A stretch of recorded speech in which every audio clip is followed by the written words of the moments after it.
Njyewe ndibuka nambara utuntu tugufi twari tugiye mu bukwe ngiye na Ndimbati muri Papa Sava. Yego.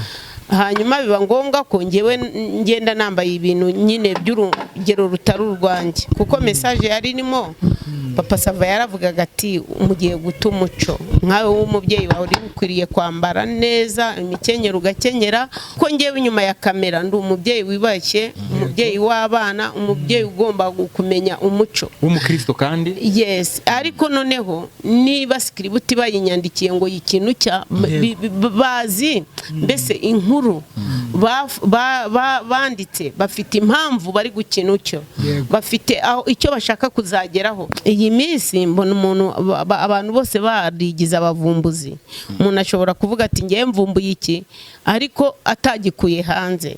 Rero icyo ndeba ntago natera amabuye bari abantu babyiyambika buriya ngo ubuto buraryana hari igihe umuntu mu kigero cye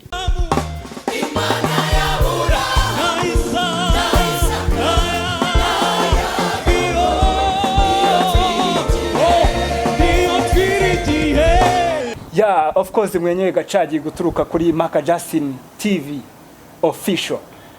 Turagushimiye wakoze subscribe, turagushimiye udahwema gukora comment, wewe wakanze notification by'umwihariko turagushimiye cyane.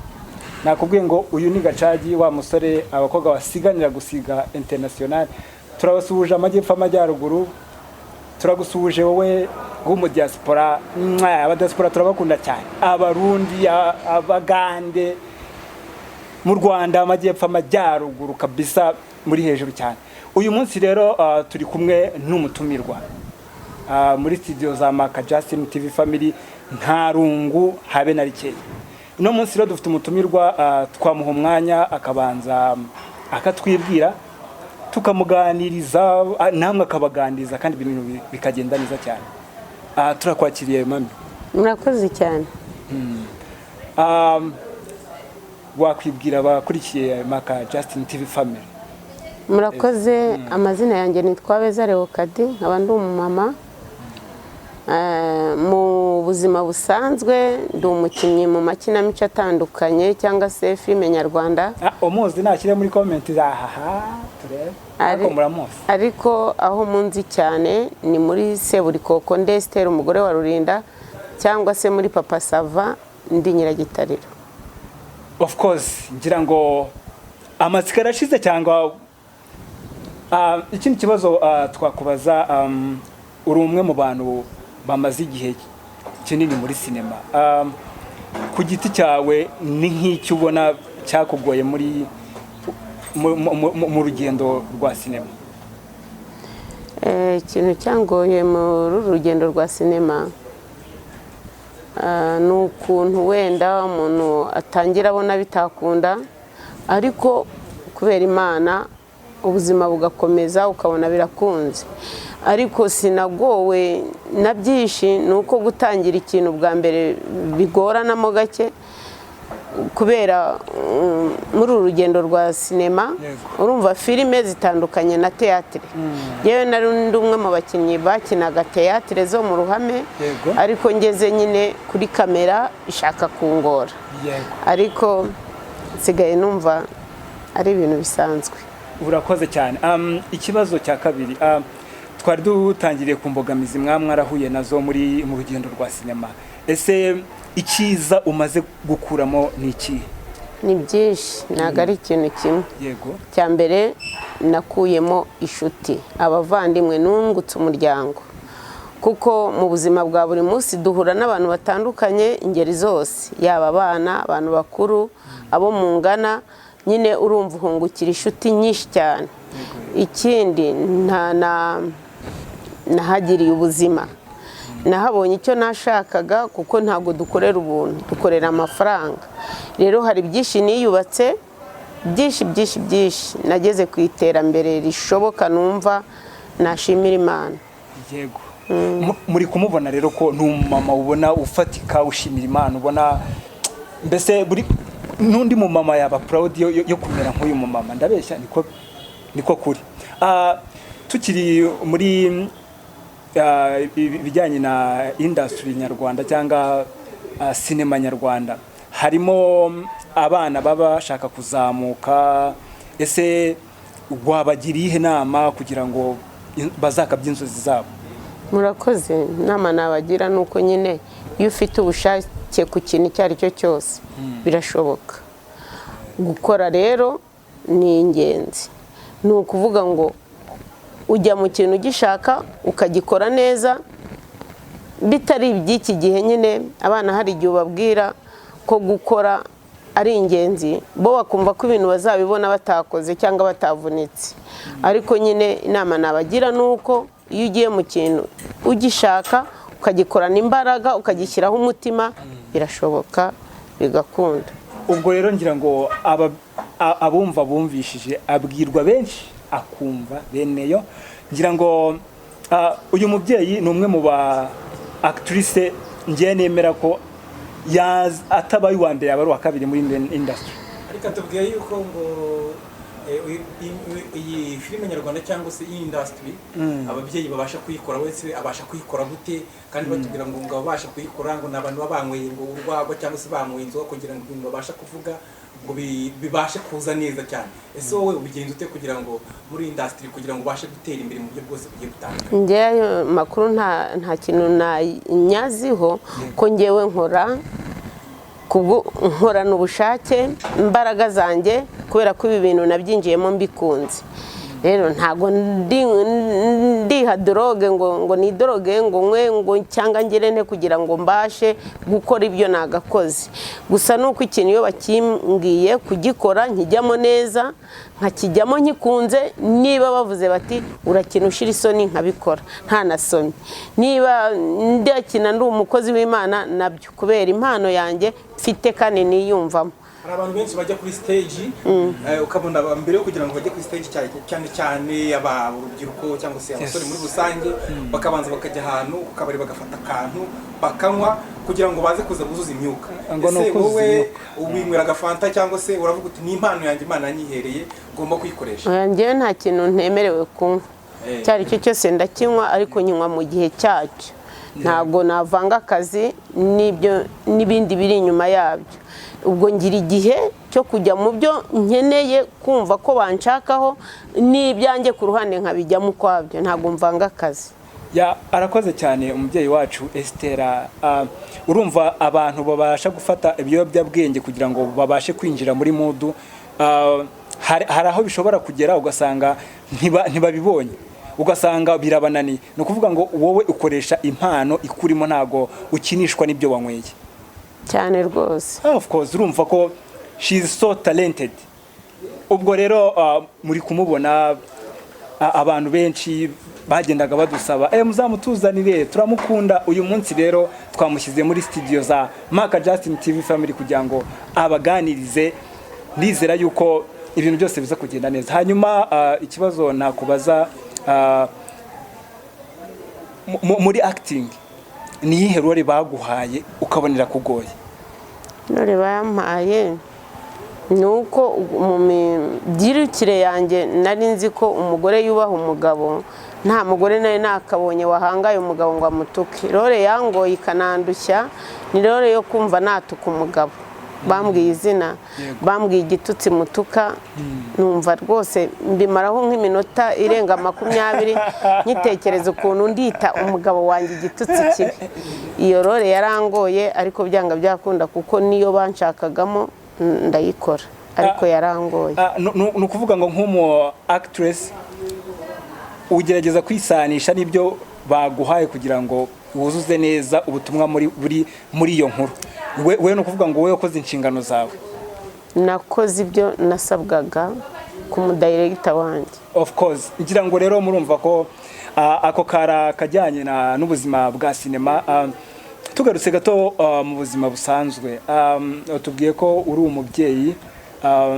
Ikibazo nakubaza, muri isi ya none, nimba ari iyi high technology system turi kubona, nimba ari izi mbuga nkoranyambaga yego turimo turabona, ni iki kiri gutuma urubyiruko rwangirika nk'umuntu w'umubyeyi ufite inararibonye?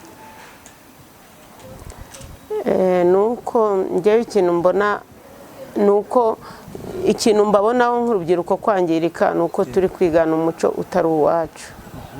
umuco rero utari uwacu iyo wigaye nyine ngo wigana ingendo y'undi ikagutesha iyawe. Niyo mpamvu rero mbona umuco cyane ugenda utakara, tukishinga wenda abanyamahanga tukavuga tugiye nkabo byaba byiza, ariko burya tuba turi gutakaza umuco. Yego. Ni ukuvuga ngo izi mbuga nkoranyambaga tuzigiraho ibituma dutakaza umuco mu magambo makeya? Ntawazikuraho kuko zigishamo byinshi abantu bagasobanukirwa cyangwa ibyo batari bazi bakabimenya, ariko nyine nuko iyo wihuse utakara. Yego. Hari ikindi tugenda tubona mu buzima bwacu bwa buri munsi, ukabona nk'ubu ngubu uri kumwe n'umujeni ariko akaza mukicara nk'uko muri kuganira, undi muntu ku ruhande yakubona tuvuge uri umukristo mu itorero runaka, akavuga ngo buriya ubwo Nyiragitariro niwe yicaranye n'uriya musore buriya bari guteretana, ugasanga babirebye nabi, ariko se mu by'ukuri wowe urimo gukina n'abandi bakinnyi mugendana mu buzima bwanyu bwa buri munsi, hari ikintu wowe wumva umutima wawe ugushinja? Njye ntacyo nishinja. Utajya no gusenga hari ikibazo? Njyewe nta kintu nishinja kuko ingeri zose nshobora gukinana nayo, ko si ubwa mbere njyewe bankinisha ndi umushugamami ku bana mbyaye, ariko kubera ko role njyewe ngomba kuyikina uko bayinsabye, ariko aricyo kintu kindeba ndayikina. Ubwo ni ukuvuga rero ko njyewe ntacyo nakwishinja ko ndi guteretana n'umwana kubera ndi mu kazi. Niba ari akazi mfite inyungu, mfite n'icyo nzagahembwamo, nta kintu rero njyewe njya nishinja. That is acting. Umunsi umwe nigeze kukubona wigize inkumi wambaye utuntu tugufiya cyane, winjiye ahantu baraguseka, nibyo bamaze guseka, ariko hari icyo washaka kwereka abaturarwanda cyangwa se abadukurikira MC Justin Family Official, barya abantu icyo washaka kubereka ubuhe butumwa muri no sinema yacu nyarwanda? Ngo nsubira inyuma gato, waje wambaye utuntu tugufiya, mwaje mu bukwe mbona batangiye guseka, bavuga ngo umukecuru se yambaye utuntu tugufiya, ese burya wowe ubibonye niye nama wabigiye gutanga? Njyewe ndibuka nambara utuntu tugufi, twari tugiye mu bukwe njye na Ndimbati muri Papa Sava. Yego.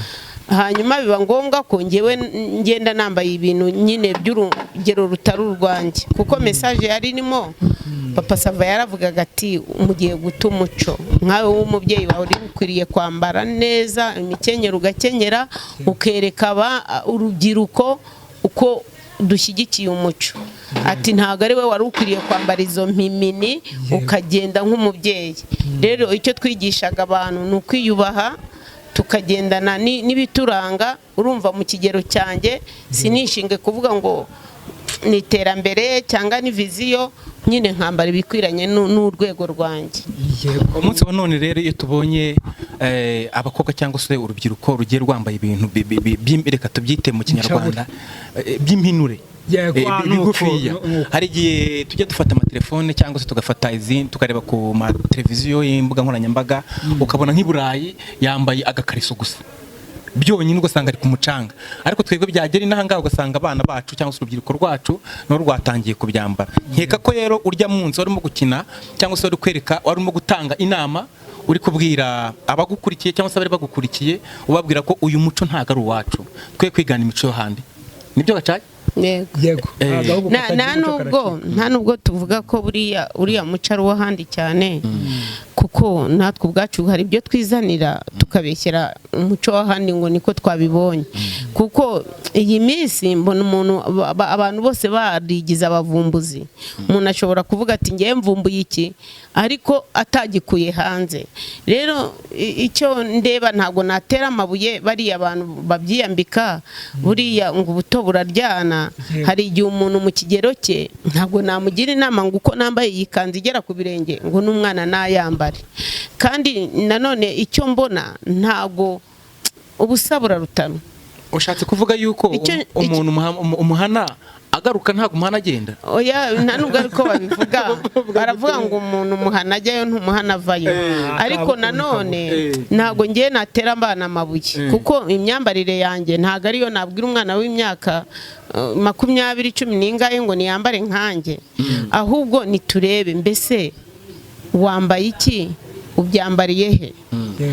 Kuko ntago waba tuvuge naserukanye n'umwana wanjye tugiye ahantu wenda mu kirori mugiye mu bukwe tugiye mu bukwe ngo ngewe ubwanjye mubwire ngo nagende yambaye ubwo busa ngo mbumwemerere muri kumwe nk'umubyeyi wiyubashye ariko nyine nabasobanurire ko ubusa burutana ubu wavuze ngo yaba yambaye agakariso gato hari n'uwambara wenda akameni gato hari n'uwambara ipantaro ariko nyine nababwiye ko ubusa burutanwa hari ubusa nyabusa hari n'ubusa buringaniye sinzi rero nababwiye nyine ntabwo natera abo bana amabuye ariko umuntu wese agomba kwifatira umwanzuro w'ikintu cyiza akavuga ati mbese iki ngiki kibangamiye abantu cyangwa se kibangamiye umuntu ni muri ubwo buryo mwanjyanye kure nyine niyo mpamvu nanze gutera abantu amabuye kubera ko imyambarire y'umuntu n'ubushake bwe ariko ngewe nk'uruhare rwanjye namubwira ngo reba neza mbese wambariye he uri hehe hari ikindi kibazo ndimo kwibaza mu buzima bwacu bwa buri munsi urabona uri umubyeyi ushima Imana nibyo kandi uba uri muri filime nyarwanda ariko se nk'hariya wakinnye ubwira umuntu cyangwa se utuka umuntu cyangwa se hari ikindi kintu ubona ukoze nawe umva muri wowe kitari cyo ariko kubera kugira ngo utange message nyuma yaho icyo nari nshatse kubaza abo mwahuye bakubwira gute ese wowe umaze gukina irore birangiye wumvaga umutima umeze uti nyine ikintu cya mbere mwebwe isura y'abantu turabwira abafana cyangwa se abadukurikira isura mutubonamo ku mukino ntago ariyo turi kuko ngewe inyuma ya kamera ndi umubyeyi wibashye umubyeyi w'abana umubyeyi ugomba kumenya umuco w'umukristo kandi yes ariko noneho niba script bayinyandikiye ngo ikintu cya bazi mbese inkuru banditse bafite impamvu bari gukina ucyo bafite aho icyo bashaka kuzageraho ngiye shobora kwiyeranja nkavuga ni umuntu usingiye kumutuka ariko imbere ntago nzi impamvu banditse biriya bintu rero ngiye mu mukino mwinjiramo neza nkawukora uko ngomba kuwukora ubwo ibindi nyine ntago biba bindera Gacagi ndi kumubaza aho gatoya turugana ku musozo kugira ngo udusoreze nawe ndifuza ko yambwira nk'umukino yagize akina ukumva uramushimishije agataha yumva yakinnye neza agataha yumva ameze neza muri we bitewe n'umukino yakinnye cyangwa se uwo munsi habe kuri stage cyangwa habe muri acting bisanzwe kuri kamera yego wanshimishije umukino umva wagushimishije rwose ukawukina watubwiye ko hari umukino wakinnye bakubwiye igitutsi uri buze gutuka umuntu noneho wirebye usanga urabatse umubyeyi nkanjye wibashye iki kintu ndakibwira umugabo wanjye ariko urihangana tubwiye ko amaze nk'iminota 20 kiri kubitekereza ariko hari ikindi kintu kigeze gushimisha mu mikinire yawe ya buri munsi waba wibuka nibura kimwe muri byo cyangwa episode ya muryoheye mu buzima bwe Mana yanjye ama episode rero ni menshi tuvuge nk'ubu urugero Papa Sava igeze ku 1300 hafi na 40 ama episode hanyuma muri Seburikoko twari tugeze muri 800 rero iziba zaranshimishe ni nyinshi ubwo ni nk'ikizamumaye kereka ariko arakakuryoheye nibura ukakintu kumva karakuryoheye harimo agasukari n'akamagi kumva ni original yewe mana yanjye nk'urugero hari umuntu ushobora gukina tuvuge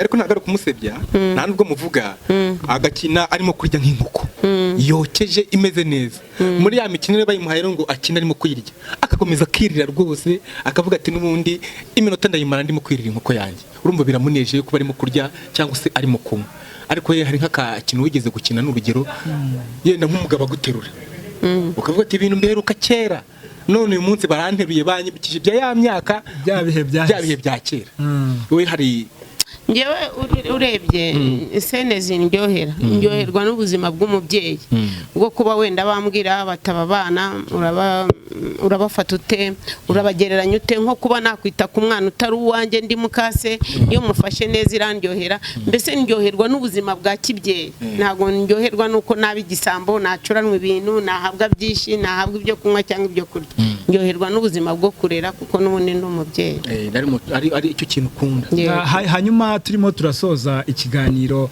ni ubuhe butumwa wagenera abakurikiye Maka Justin TV Family Official? Ubutumwa nabagenera nuko nyine bakora subscribe, share, like na comment bakayishyigikira kandi twese turi mu rugendo rugoye ruruhanije umuntu wese agomba gushyigikira mugenzi we kuko ejo n'ejo bundi turakenerana yego. murakoze cyane rero kuri MCG Stay Family Official nakagaruka turi kumwe n'umubyeyi nanone Imana kandi iguha umugisha. Murakoze cyane. Ciao ciao.